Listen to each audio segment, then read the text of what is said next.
In this video, I'll show you how to use Coinbase and how to deposit money, buy and sell some crypto, and then get your money back out again. So go to coinbase.com, press sign up.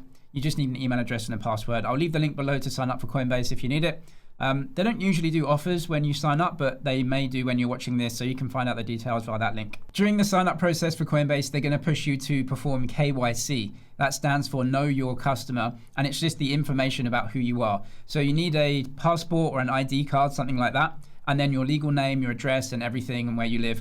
And that's going to be slightly different depending on which country that you're in, but Coinbase have to do this to provide you financial services. So we're in the app here, and then on the top right, you just want to click this. It should be the initials of your name that you used when you sign up.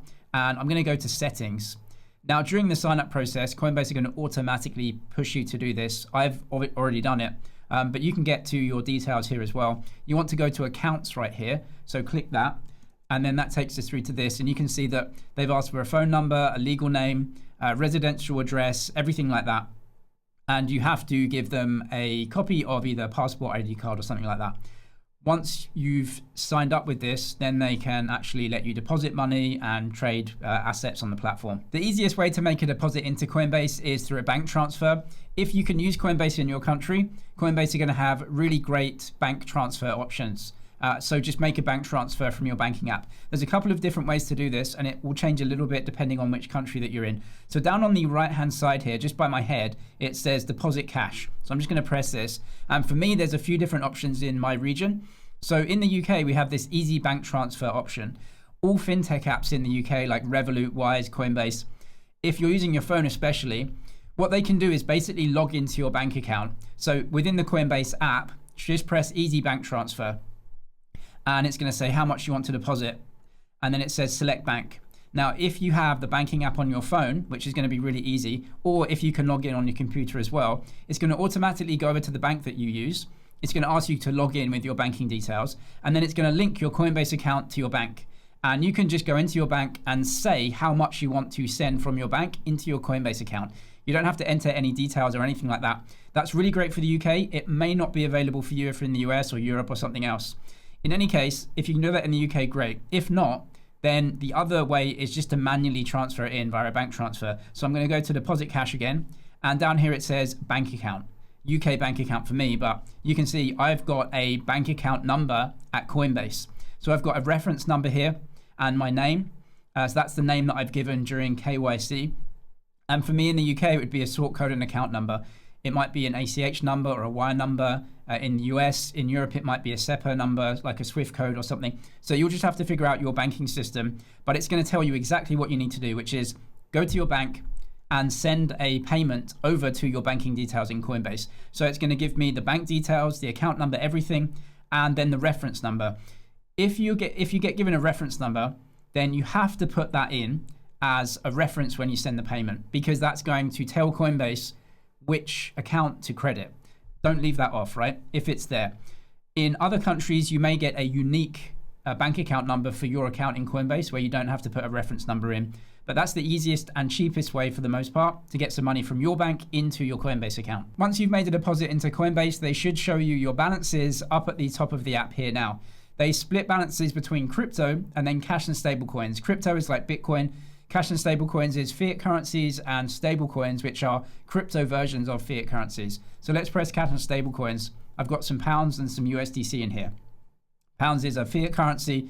USDC is a dollar stable coin. So it's the value of a dollar. So one USDC is $1, only it's crypto. The difference here is that fiat currencies are really for sending between yourself only. So Coinbase and your bank.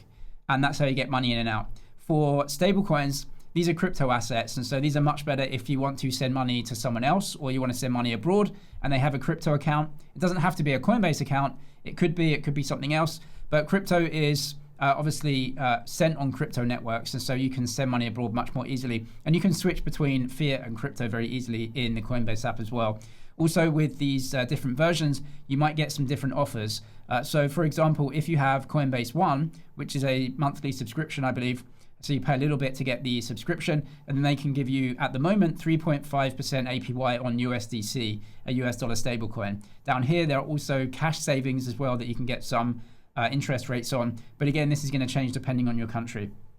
Which one do you want? Well, if you don't send money to anyone else, it doesn't really matter. If you're going to send some money or some dollars or something like that, and you want to send it to someone else, that's going to be for stable coins, and you can use your stablecoin balances and send out via crypto networks, and I'll show you how to do that.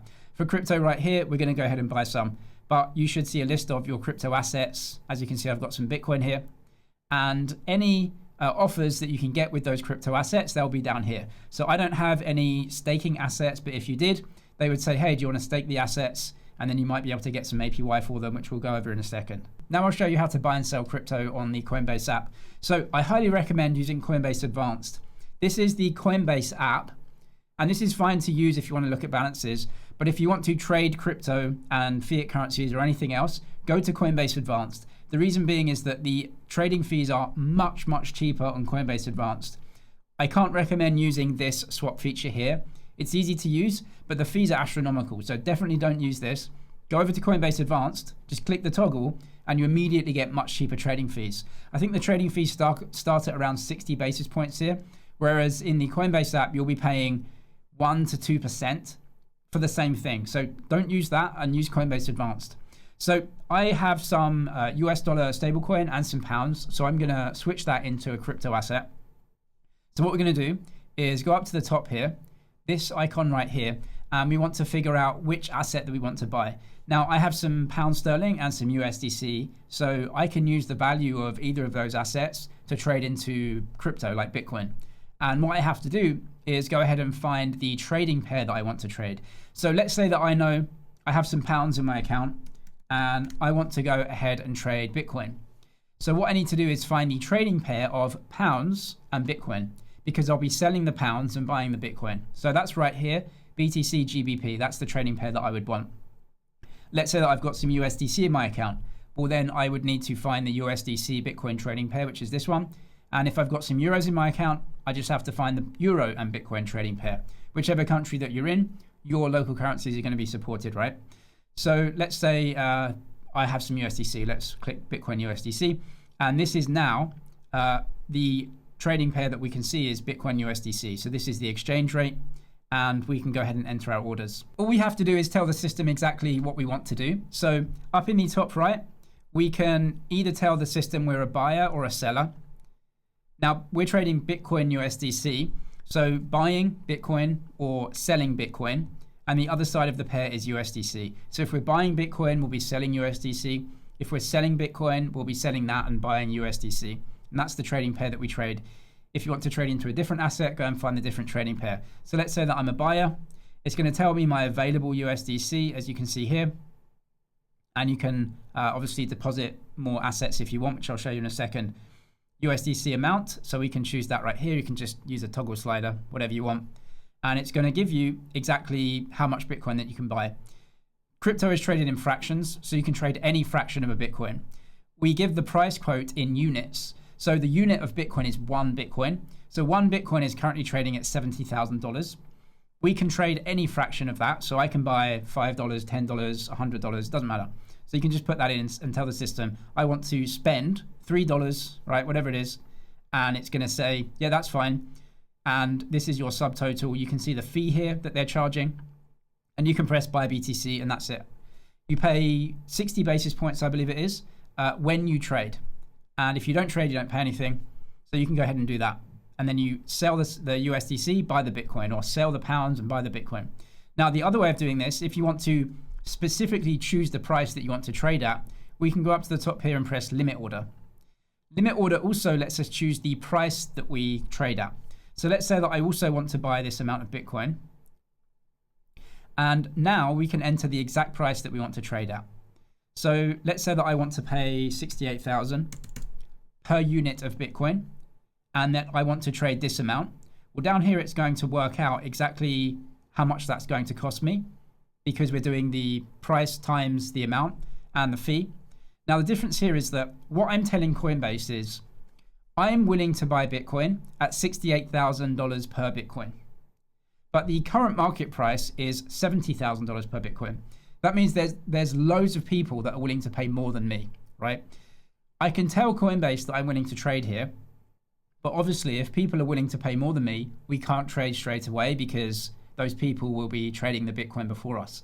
So what we're doing here is giving the trading system an instruction to put an order in that we want to buy Bitcoin at 68,000. So you can press buy BTC here. And what that does is put your order in, but it doesn't trade straight away. It's impossible for us to trade an asset where other people are willing to pay more than us, right? However, Coinbase will take this instruction and they will put it in what's called open orders. This order is open because it hasn't traded yet, and you can see our details. So we want to buy at 68,000. Now our order is on this order book right here, down below at 68,000. And if the price gets there, if someone's willing to trade with us at 68,000 per coin, we will go ahead and trade. But we have an open order for right now, and that will stay in the system until you edit it or cancel it. Just to the left of my head right here, these are the options you can edit. So you can edit the price and the amount if you want. And of course you can cancel the order completely as well. So that's the X button here, and that will cancel the order out. Now you only pay trading fees when you actually go ahead and trade the asset. So if you put a limit order in and it doesn't trade and you cancel it out, then you won't pay any fees here. And of course, all of the money that you had tied up in that order will come out as well, and you won't trade anything. So you can go ahead and put a different order in with a different price in the future. If you want to sell crypto and off-ramp it and get it back into the banking system, then of course you'd need to sell the crypto into a fiat currency to then off-ramp it. So for me, that would be pounds. So up here, I'm going to press Bitcoin, and Bitcoin pound trading pair is what I want. That means that I can sell the Bitcoin into pounds. Selling it into stable coins isn't good if I want to off-ramp to the banking system. In your country, it might be euros or dollars, whatever it is. For me, I'll just show you pounds. And what we want to do now is sell the Bitcoin. So we're going to go to sell. It's going to show me my balance in Bitcoin. And it just says, well, how much do you want in pounds, right? So I can say I want, £10, £100, whatever it is. And then just press sell BTC. That will sell the BTC into pound sterling for me, or whatever your fiat currency is. And then when you have that balance in your account, you can easily just send a bank transfer out into your bank from Coinbase. If you do want to withdraw cash from Coinbase, you just have to give them your bank details and tell them to send it out. In Coinbase Advanced, you just press manage funds up in the top right, and then withdraw cash, and then put your banking details in. I'll also show you in the Coinbase app, if we, in the bottom left, just click the toggle here, and then just by my head, it says withdraw cash. So we'll click that. You've got wallets here. So let's say you've sold some crypto back into your own local fiat currency. I want to cash out, and then it says cash out all, continue, and you can add a bank account here. Now, what you may have to do is send a small payment into Coinbase first so that they can link your bank account. That proves that you own that bank account. You can send a payment in, and it's also going to give Coinbase the details of the payee, which is your name and everything else. The bank details that you add here have to be your bank account, and they have to match the name that you've given Coinbase and your ID details that you gave them. So it has to be your bank account with your same name and everything like that. If that's okay, you can just add your bank account. They're going to ask for your local bank details, account number, everything else, name. Once you've given them that, they will add the bank account, and then you can just cash out to it very easily. In some countries, you can also use PayPal as well, so that might be an easier way for you to just get cash straight out of Coinbase into a PayPal account. I'll also show you how to send and receive crypto in Coinbase. So if you are paying someone abroad and you want to send them some money, then you can do that with US dollar stablecoins, or you can do it with crypto assets like Bitcoin. All you need is their crypto address. So send crypto and receive crypto here. We'll press receive crypto first, and all you have to do is figure out which crypto that you want to receive, and it's going to give you your deposit address at Coinbase.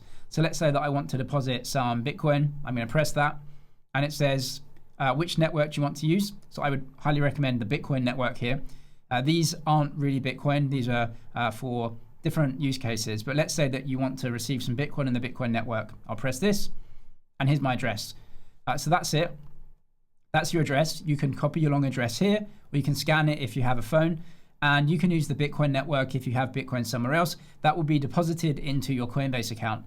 Now, you can also receive stable coins like USDC from anyone, from any wallet, and there are many different networks that you can deposit into. So if someone's sending you stable coins, you just have to figure out which network they're using. So you have to use the same network, right? So if they're using Ethereum to send you, you need to give them your Ethereum address. If they're using Solana, then go and get your Solana address. All of these blockchains have different addresses. they will show up in your Coinbase account all the same. It will just show up as a balance, right? So if you're receiving USDC, it will just show up as a balance of USDC, but you can receive it on many different chains. So if you want your Solana address, if they're sending on Solana, give them that. Polygon, Optimism, etc. These are going to be different addresses. So just get the address of the network that they're using to send you the assets. It's the same for sending crypto as well. So we're going to press send crypto. It's going to give you a list of the cryptos that you have and where you want to send them. I've got a bunch of addresses that have been saved, but let's say that you want to put a different address in. If you know that you're sending to someone and they say, hey, here's my deposit address on the Ethereum network, well, that's fine. We're going to send on Ethereum and we're going to get their Ethereum address.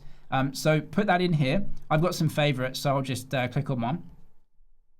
And it says, okay, that's the address. What do you want to send? I want to send some USDC to that address. And that's fine. It says which network. So let's say that someone said, look, I want to receive some stable coins on the Ethereum network. Send to me over Ethereum. Here's my Ethereum address. We've put that in. We send it over Ethereum. That's it. So we can press this. How much do you want to send? I want to send this amount. It's going to say, this is how long it takes. This is the fee. There's going to be a small fee for using networks, but for Ethereum right now, it's 13 cents. So that's great. You can press send now, and you can send that crypto out to any other crypto address. So if they have given you their address, no matter where they live in the world, you can send that over to them. If you want to use a different network, that's no problem. Just go and find it. But if you're sending and receiving crypto, you just have to make sure that both ends, the sender and the receiver, are using the exact same asset on the exact same blockchain, and you shouldn't have any issues. Coinbase has a subscription program as well called Coinbase One, which you can pay a flat monthly fee and you get some benefits. So for example, you get 0 trading fees on a certain amount traded each month. For basic, that would be £500 a month, maybe $750 or $1,000, something like that. For preferred, that goes up to £10,000, maybe $15,000 or something like that. Now, I've worked it out that it's really not great value for most people, and you have to very specifically be an active user for it to actually work out. So if you're trading like the exact amount each and every month, right up to the limit, and you get 0 trading fees on that, then the one subscription would be worth it. But if you're trading underneath this, it's probably not worth it unless you don't mind paying for kind of priority support and things like that. I've worked it out that from a money perspective, for the most part, it's not really worth it unless you're specifically actively using the products to the limits. But you may want to have a look at it and it might be worth it for you. I'll leave the link to sign up for Coinbase down in the description below, alongside some other helpful videos that you might need. I'm James, it's Money DG. Cheers for watching, and I'll see you in the next one.